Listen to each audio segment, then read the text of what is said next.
اس گندے ماحول کی گندگی ساتھ میں لے کر کے آئے تو اس کی صفائی کر دی، تو بالے باہر چل کے وہ گندا بنا تھا، اندر آ کے پھر کلین ہو گیا، پھر جائے گا گندا ہو کے آئے گا، پھر ہم اس کو کلین کر دیں گے تو صفائی ہوتی رہے گی، تو بالکل آوارگی پر نہیں جا سکتا۔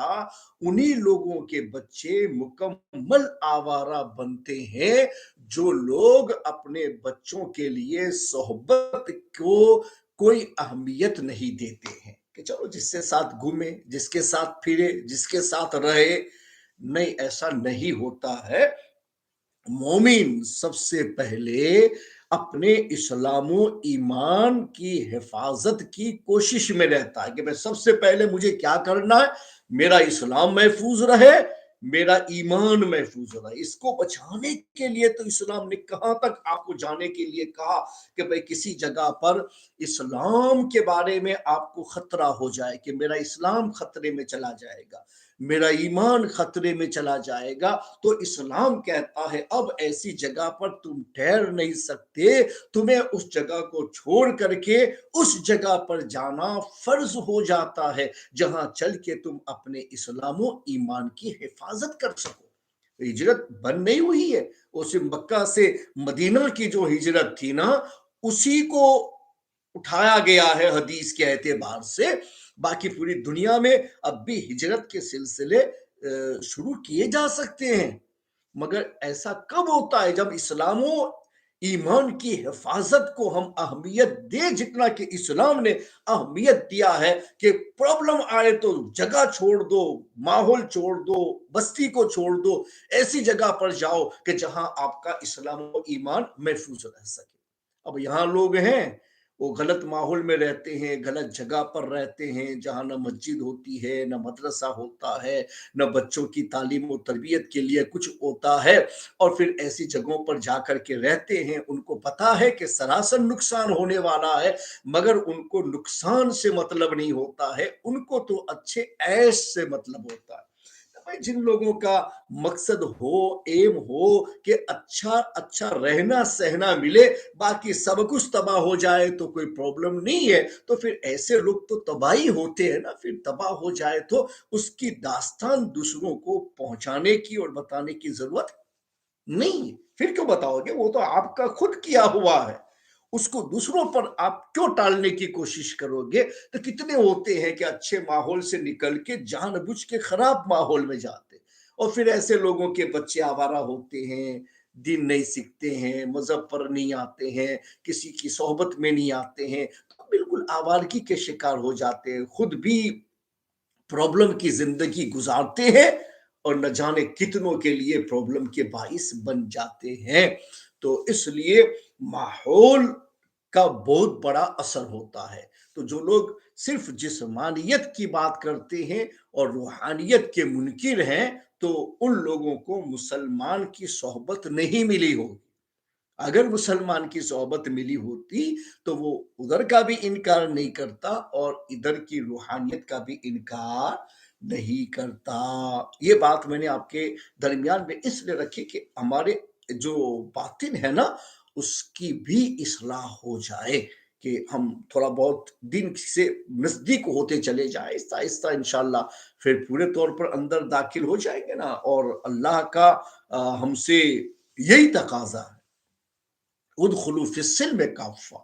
کہ اسلام میں پورے طور پر داخل ہو جاؤ۔ یہی تقاضا ہم سے، پورے طور پہ داخل ہو جاؤ،